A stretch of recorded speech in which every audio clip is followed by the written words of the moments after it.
ప్రభుత్వ భూములు కాపాడడానికి, చెరువులు కాపాడడానికే కదా హైడ్రా. వెళ్ళండి. నేను మంత్రి గారిని కోరుతున్న, నిజాయితీ ఉంటే, చిత్తశుద్ధి ఉంటే తక్షణమే ఆ కాంపౌండ్ వాళ్ళు తొలగించండి. బౌన్సర్లను, ఆ ఆక్రమణదారులపై క్రిమినల్ కేసులు పెట్టండి, అరెస్ట్ చేయండి. ఆ భూమిని ప్రభుత్వం స్వాధీనం చేసుకోండి. ఆ భూమిలో సాగు చేసుకున్న రైతులకు ఎంట్రీ ఇవ్వండి. 2.5 ఏళ్లుగా రెవెన్యూ మంత్రిగా మరి నువ్వేం చేస్తున్నావు? ప్రభుత్వ భూమి అని నిన్న చెప్పినావు కదా. If it is government land, why government is not taking action? As per the Land Ceiling Act, RDO is the custodian of the ceiling lands. Then what is that RDO is doing? What is that Hydra is doing? పేదోళ్ళ ఇండ్ల మీదకి శనివారం ఆదివారం పై రాత్రికి రాత్రే కూలుస్తారు. High court స్టేలున్నా కూల్చే Hydraa ఇక్కడ a stay లేదు. In fact high court order ఉంది, ఇది గవర్నమెంట్ ల్యాండ్, ఇది సీలింగ్ ల్యాండ్ అని హైకోర్టు ఆర్డర్ ఉన్నా కూడా హైడ్రా ఎందుకు కళ్ళు మూసుకున్నది? హైడ్రా ఎందుకు యాక్షన్ తీసుకోవడం లేదు? దీనికి సమాధానం ఎందుకో చెప్పడు మంత్రి గారు. మంత్రి గారు, నువ్వు ఇదివరకోసారి బాంబులు పట్టే అని చెప్పి ఏడాదిని అర్థమైంది. నీ బాంబులన్నీ తుస్సు బాంబులే అయిపోయినాయి. నీ మాటలు విన్నాక రాష్ట్ర ప్రజలకు పొంగులేటి పొగరు దగ్గలేదు. నువ్వు పొగరులేటివనే విషయం స్పష్టంగా అర్థమైంది. నీ లూటి మైనింగ్ లో నువ్వు పొంగు లూటివి అనే విషయం కూడా రాష్ట్ర ప్రజలకు స్పష్టంగా అర్థమైంది. ఇంకా చాలా ఉన్నాయి బయటకు వచ్చేది, ఏమిట్లకేమి రాలే, ఇంకా చాలా ఉన్నాయి. మేము స్ట్రైట్ గా అడుగుతున్నాం, ఇది ప్రభుత్వ భూమి అని ఎప్పుడైతే మీరు చెప్తున్నారో సెక్రటరియట్లో కూర్చొని, అది ప్రైవేట్ ఆధీనుల చేతుల్లో ఉంది. కమాన్, యూ హ్యాండ్ ఓవర్ ఇట్. హైడ్రాను పంపించు, కాంపౌండ్ వాళ్ళు డెమాలిష్ చేయి, ఆక్రమణదారులను, బౌన్సర్లను అరెస్ట్ చేయి, అక్కడ గవర్నమెంట్ భూమి అని పేరు పెట్టి చిత్తశుద్ధి నిరూపించుకో. నంబర్ 1. నంబర్ 2, మైనింగ్ అధికారులే చెప్పినారు. 4 శాఖలు, రెవెన్యూ డిపార్ట్మెంట్, రెవెన్యూ అంటే నీ శాఖనే కదా, ల్యాండ్సే కదా, నీ శాఖ అధికారే పోయి చెప్పిండు ఇది రాఘవాది అని. Revenue, electricity, mining, pollution control board, 4 శాఖల అధికారులు పోయి ఇది రాఘవ అక్రమ మైనింగ్ అని నీకు నోటీస్ ఇచ్చింది. ఆ 4 శాఖల మీద యాక్షన్ తీసుకో. మరి వాళ్ళ తప్ప నీ తప్ప తేలాలి కదా. మరి లేదు, నీ ముఖ్యమంత్రి, నీ మైనింగ్ మంత్రి, నీ సహచర మంత్రి చెప్పిండు కదా ఇది రాఘవది, మేమే దొరకబట్టినాం, మేమే పెనాల్టీ చేసినాం, దొంగను దొరకబట్టినాం, పైసలు వసూలు చేసినామని నీ ముఖ్యమంత్రి చెప్పిండు. మరి ముఖ్యమంత్రి చేత చెప్పి, ముఖ్యమంత్రి అసెంబ్లీలో అబద్దం ఆడిండని చెప్పి, మరి మైనింగ్ మంత్రితో చెప్పి ఆయన అబద్దం ఆడిండని చెప్పు. లేదు, నువ్వు క్షమాపణ చెప్పు ఫస్ట్. ముఖ్యమంత్రి, మైనింగ్ మంత్రి అసెంబ్లీలో లేచి రాఘవకు మీటర్లు దొరకలే కనుక డీజిల్ జనరేటర్ మీద నడిపిండు, అనుమతుల కోసం ఢిల్లీకి అప్లై చేసుకున్నాడు. రాఘవకు మన పొంగులేటికి సంబంధమే లేదు అని ముఖ్యమంత్రి అసెంబ్లీలో మాట్లాడిండు. మరి నువ్వెందుకు ఆ రోజు అసెంబ్లీలో మౌనంగా తల కిందికేసుకొని కూర్చున్నావు? క్షమాపణ చెప్పు. మరి ఆ రోజు నేను లేవలేదు అసెంబ్లీలో, నాకు అర్థం కాలేని క్షమాపణ చెప్పు. మరి 12 రోజులకు ఎందుకో నీకు జ్ఞానోదయం అయింది. అన్ని ప్రజలకు అర్థమైపోయినాయి. This is all humbug drama. నువ్వు ఇవాళ పొంగులేటి కాదు, పొంగు లూటివి, నువ్వు బాంబు లేటివి, నువ్వు పొగరు లూటివి, ఇవన్నీ అబద్దాలు మాట్లాడుతున్నావు అనే విషయం స్పష్టంగా అర్థమైంది. నిజాయితీ ఉంటే ఇప్పటికైనా తప్పు నొప్పుకో, ప్రజలకు క్షమాపణ చెప్పు. కొడుకును కాపాడుకోవాలి, గొంతు జించుకోనో, తిట్లదండం అందుకోనో, పిట్టకథలు చెప్పో, దాని నుంచి బయటపడాలనే ప్రయత్నం తాపత్రయపడ్డట్టుగా స్పష్టంగా కనబడ్డది. ఆయన ఎంత ఆయాసపడ్డాడో మనం చూశాం. చాలా ఆయాసపడ్డాడు. అంటే నేనొక్కడే అవినీతి పరుణ్ణి కాదు, నా సహచర మంత్రులందరూ కూడా అవినీతి పరులే అని పాపం వాళ్ళందరినీ కూడా తనకంటిన బురద వాళ్ళందరికీ అంటించే ప్రయత్నం చేశాడు.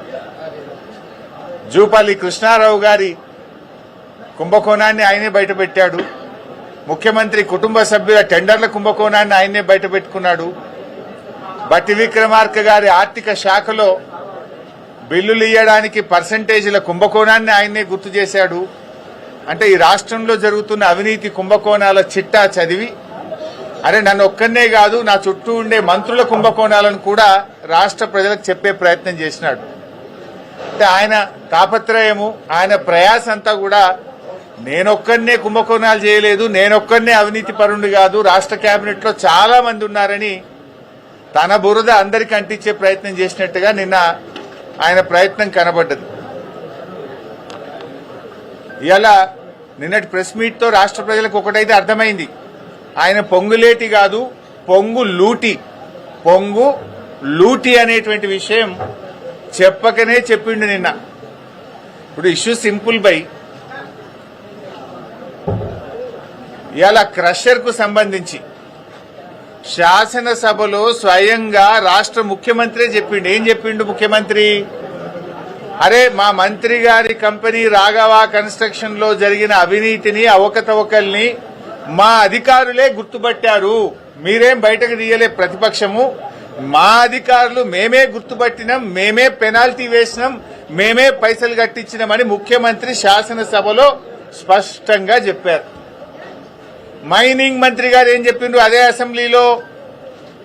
లేదా కరెంటు మీటర్ల షార్టేజ్ ఉండే అందువల్ల డీజిల్ జనరేటర్ మీద నడుపుకున్నాడు రాఘవ కన్స్ట్రక్షన్ అని మైనింగ్ మంత్రి చెప్పాడు. మరి అనుమతులు లేవు కదా అంటే ఆ అనుమతులు కొద్దిగా లేట్ అవుతాయి కదా, ఢిల్లీకి పొల్యూషన్ కంట్రోల్ బోర్డుకి అప్లై చేసుకున్నాడు రాఘవ కన్స్ట్రక్షన్స్ అని మైనింగ్ మంత్రి చెప్పాడు. అధికారులు ఏం చెప్పారు? ఒక్క అధికారి కాదు, revenue, electricity, pollution control board, mining department 4 శాఖల అధికారులు మైన్ ఇన్స్పెక్ట్ చేసి 4 శాఖల అధికారులు ఇది ఇల్లీగల్ మైన్, అనుమతులు లేకుండా నడుపుతున్న మైన్ అని 4 శాఖల అధికారులు రాఘవ కన్స్ట్రక్షన్ కు నోటీస్ ఇచ్చారు. అంటే ఇప్పుడు 4 శాఖల అధికారులు చెప్పింది తప్ప, పొంగులేటి చెప్పింది తప్ప, ముఖ్యమంత్రి గారు నిండు అసెంబ్లీలో చెప్పింది తప్ప, ఈ బాంబులేటి చెప్పింది తప్ప, మైనింగ్ మంత్రి చెప్పింది తప్ప, ఈ పొగరులేటి చెప్పింది తప్ప. ఇవాళ ఆయన సమాధానం చెప్పాలి. శాసనసభలో ముఖ్యమంత్రి మైనింగ్ మంత్రి ఇద్దరు చెప్పారు ఇది రాఘవకు సంబంధించిందే, మా అధికారులే గుర్తుపట్టారు, రాఘవ మీద కేసులు పెట్టాము, రాఘవ దగ్గర డబ్బులు వసూలు చేసినామని నీ ముఖ్యమంత్రి, నీ మైనింగ్ మంత్రి, నీ సహచరులే చెప్పారు. నువ్వేం బుకాయిస్తున్నావు, అది నాకు సంబంధమే లేదు అని బుకాయిస్తున్నావు. అరే 4 శాఖల అధికారులు పోయి ఒక్కసారి కాదు నీకు 3 సార్లు నోటీసులు ఇచ్చారు. యాక్షన్ తీసుకోమని పొల్యూషన్ కంట్రోల్ బోర్డుకు లేఖ రాశారు. నువ్వు పొగరు తగ్గించుకో, పొగరులేటి ఇంకా చాలా ఉన్నాయి నీ విషయాలు బయటకు రావాల్సినాయి.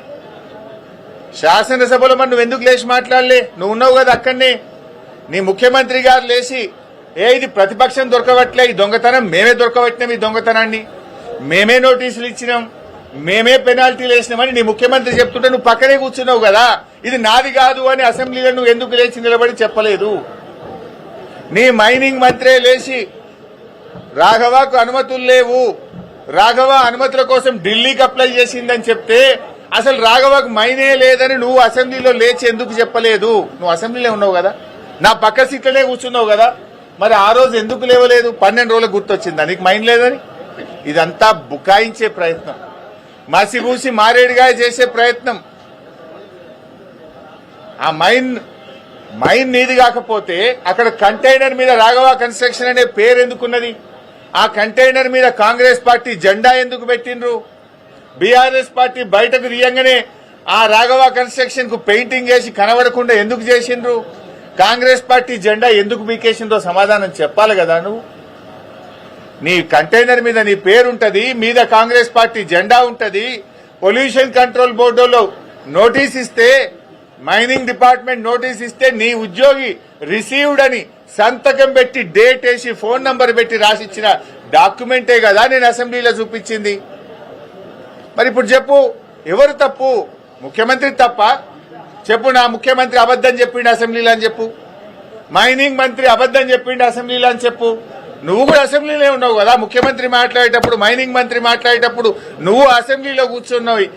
నువ్వు ఎందుకు నోరు మెదపలేదు? ఎందుకు నాకు మైన్ లేదని అసెంబ్లీ సాక్షిగా చెప్పలేదు? అంటే నువ్వు బుకాయిస్తున్నావు. ఈ బాంబులేటి అబద్దాలు చెప్తున్నాడు. నువ్వు ఆ మైనింగ్ లో పొంగు లూటీ చేసినావు అనేటువంటిది ఇలా రాష్ట్ర ప్రజలకు అర్థమైంది.